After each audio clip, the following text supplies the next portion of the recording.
Bonjour Philippe Vigier. Bonjour. Vous êtes député d'Eure-et-Loir et vous êtes le coprésident de Liberté et Territoire. Vous êtes un centriste, pour dire les choses simplement. Vous avez d'ailleurs dirigé pendant un moment l'UDI. Jean-Christophe Lagarde, l'actuel patron de l'UDI, qui va conduire une liste aux européennes, pour l'instant est crédité de 1% dans les sondages. Hervé Morin, un autre centriste, qui lui préside Centriste, l'ex-Nouveau Centre, il est président de la région Normandie, et lui dit qu'il va probablement soutenir une liste Les Républicains. Et vous faites quoi ? Moi, je suis centriste dans la famille politique autour d'Hervé Morin. Donc, je ne suis pas de ceux qui étaient favorables à l'idée de soutenir les Républicains parce que, en fait, je suis très déçu dans cette histoire-là.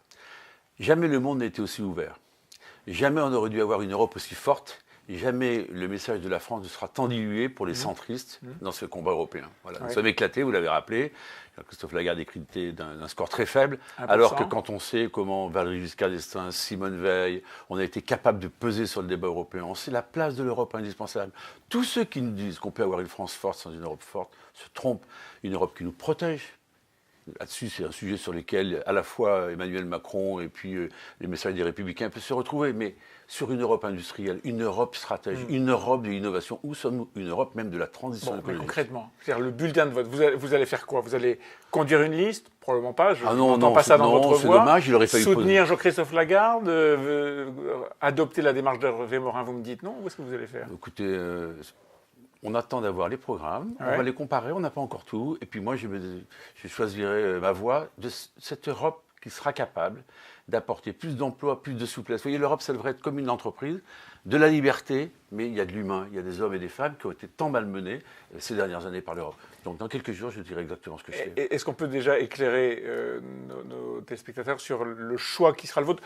Pas les Républicains, c'est ça ? Je ne suis pas favorable, non. Pas favorable. Parce que... pas du tout contre M. Bellamy, qui a fait plutôt une bonne entrée dans le monde politique, mais on sait que les Républicains n'ont jamais eu, comme nous, chevillé au corps, qui a été à la racine de mon engagement politique, cette volonté d'avoir une Europe des peuples aussi qui fonctionne, mais une Europe qui pèse sur l'échiquier mondial. Moi, je ne peux pas voir qu'il y a des entreprises qui se cassent la figure, de voir que les GAFA ont les taxes, mais que les autres font n'importe quoi, sans que je sois capable d'être avec ceux qui portent vraiment un avis très fort. Et puis l'Europe des territoires. Moi, vous savez, je m'occupe d'un groupe qui s'appelle Liberté et Territoire. Au pluriel. On va en parler. Mais donc, pas les Républicains.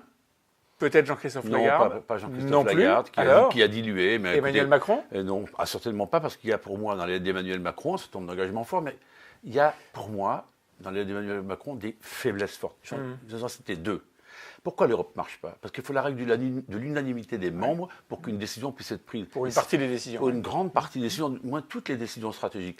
Et deuxièmement, quand on nous parle d'environnement, il nous dit on va faire une banque de l'environnement. Vous croyez que la réponse à la transition écologique, c'est une banque de l'environnement ? Certainement pas. Donc, au final, parce que je suis plutôt quelqu'un qui suit les consignes de ma famille politique, je suis opposé à ce choix que les Républicains n'ont pas une fois de plus contre les hommes, parce que c'est la faiblesse du message européen. Je verrai au final, ça sera un choix... je serai obligé d'aller voter, bien sûr. Ce sera peut-être, si les Républicains nous écoutent, j'irai peut-être mettre mon bulletin, mais ce n'est pas quelque chose qui m'enchante, tant s'en faut. Bon, ce sera plutôt à reculons. Ce sera par défaut. Par défaut. Jean-Pierre Raffarin dit après les élections, il faudra rassembler le centre droit. Est-ce que vous voyez un avenir du centre avec l'ancien Premier ministre, Jean-Pierre Raffarin, qui, lui, va soutenir Emmanuel Macron ? Écoutez, tout est éclaté. Le paysage politique va-t-il se reconstituer après les européennes ? Nous verrons. Vous vous souvenez peut-être, ici même, j'avais expliqué il y a 15 mois qu'il fallait faire la confédération des centres.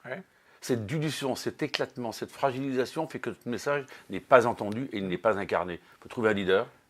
Mais ce ne sera pas Jean-Pierre Raffarin. Jean-Pierre Raffarin, je pense que ce n'est pas lui faire injure. Il a été Premier ministre, c'est une voix qui compte, mais ce n'est pas celui qui, demain, peut incarner un espoir. Ce sera Édouard Philippe ? Non plus, on sait qu'il vient des Républicains. Puis d'ailleurs, j'ai cru comprendre qu'après la politique, ça serait terminé. Maintenant, il dit qu'il ne veut plus faire de politique après son mandat. Et puis, la vie politique avec l'arrivée d'Emmanuel Macron nous a montré quoi ? C'est qu'en 12 mois, on pouvait s'imposer sur la scène. Donc, nous verrons.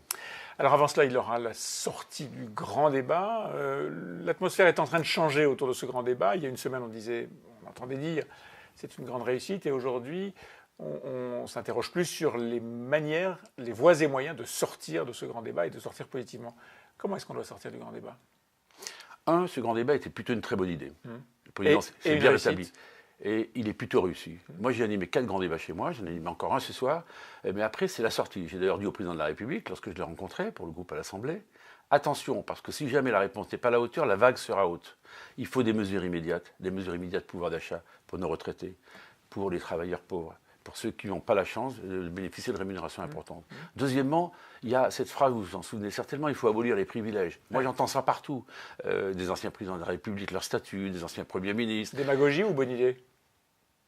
Un peu de démagogie, mais des gens un peu de démagogie, mais des gens aussi avec les réseaux sociaux, avec Internet, qui voient tout. Et il y a des choses qui sont plus acceptables. Par exemple. Certains cumulent emploi-retraite. Quand on voit le défenseur des droits qui donne des leçons tous les matins à la télévision et qui cumule une retraite très confortable avec une rémunération non moins confortable. Jacques Toubon. Jacques Toubon, pour ne pas le citer. Ça, ce sont des choses que les gens ne veulent plus entendre. Et puis, une meilleure reconnaissance du vote blanc. Ils veulent aussi être plus associés aux décisions.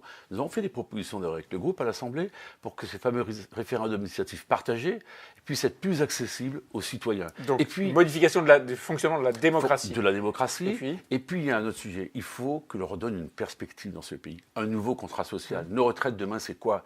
Pas la réforme envisagée par Emmanuel Macron, qui vous dira, partez pas plus tard, mais je vous mets une décote, donc vous aurez moins de retraite. Ça, c'est pas acceptable. Ouais. Il faut en matière environnementale, non pas je vais vous prendre l'argent, puis j'en mets pas beaucoup pour la transition écologique, il faut un contrat gagnant-gagnant. Il faut aussi, en matière économique, plus libérer cette économie, plus faire en sorte que toute cette innovation, cette créativité française, eh bien, on l'accompagne alors qu'on lui met des freins. Et puis enfin, la technostructure. Je mène un combat central. L'administration. L'administration centrale. Tous ceux qui, à Paris, sont toujours plus puissants et donnent des instructions au département, alors que la croissance... C'est une faiblesse des politiques, tout simplement, non? Non, ils prennent le pouvoir sans arrêt. Les Parisiens des ministères aiment bien tout récupérer, tout voir, tout centraliser, tout complexifier. Mais quand vous complexifiez, vous tuez l'initiative. Laurent Wauquiez, ce matin dans le Figaro, dit priorité absolue à la baisse des impôts pour tous, et donc à la baisse des dépenses qui doit l'accompagner. Vous partagez ce point de vue? Oui, moi, c'est ce que je défends depuis longtemps avec mon ami Charles de Courson, où je pense que nous sommes toujours les pourfendeurs en expliquant partout où il y a des économies, faisons-les. Par exemple, une vague de décentralisation, il y a des doublons partout. Donnons des compétences aux collectivités, recentrons l'État sur ses missions régaliennes. Cassons toutes ces agences qui se montent les unes après les autres. Voyons, on vient de créer une agence de cohésion des territoires. C'est plutôt un bon début. J'avais proposé que beaucoup d'agences de l'État soient fondues dans une seule, de manière à ce qu'on soit plus efficace pour apporter des réponses et plus économes. Et plus économes, naturellement. À propos d'économie, ou en tout cas de moyens de trouver de l'argent, le gouvernement veut en ce moment, avec la loi Pacte, privatiser un certain nombre d'entreprises, et ça coince sur Aéroports de Paris, sur ADP.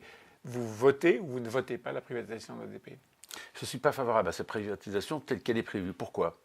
Premièrement, c'est une machine à cash, pardonnez-moi, quand vous avez une belle entreprise qui vous rapporte 400 millions d'euros, avec 6,8% de croissance en 2018. Avec c'est à ce moment-là qu'il faut vendre une entreprise. Quand elle va mal, il ne faut pas la vendre, elle ne vaut rien. Oui, c'est une mauvaise affaire. Soit c'est une mauvaise affaire de la vendre pour l'avenir, soit c'est une mauvaise affaire pour l'instant quand elle ne va pas bien. A contrario, les perspectives du trafic aérien sont telles que vous êtes sûr de gagner beaucoup d'argent. Deuxièmement, à la limite, si Bruno Le Maire nous disait le prix de vente d'ADP et des autres privatisations, je réinjecte tout pour l'innovation. Ah là, je dirais banco.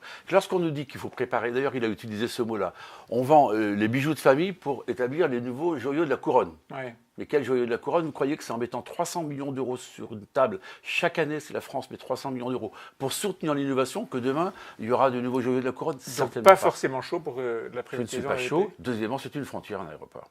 Mais c'est la police, la douane, la gendarmerie qui contrôle tout ça, ça ne changera pas. Non, il n'y a pas que ça. Vous savez qu'il y a eu quelques expériences malheureuses, même chez ADP, l'aéroport de Paris à l'heure actuelle. Toulouse, il fallait libéraliser. J'ai voté. Moi aussi, je tire les conséquences des inconséquences. Nice a été plutôt un succès. Voilà. Et Lyon ne se passe pas trop mal. Donc en fait, est-ce que les conditions sont sécurisées? Je ne le pense pas.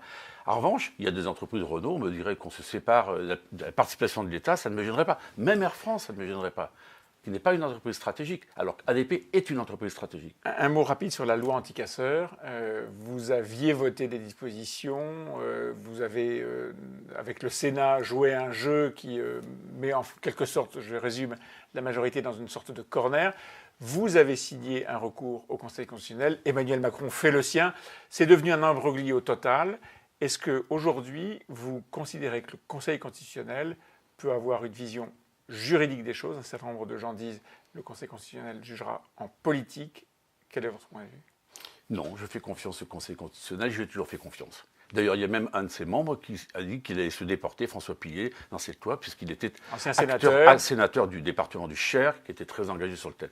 De quoi s'agit-il? Oui, il faut de la sécurité. Oui, il faut donner les moyens à nos forces de police et de gendarmerie. Oui, il faut lutter contre les casseurs.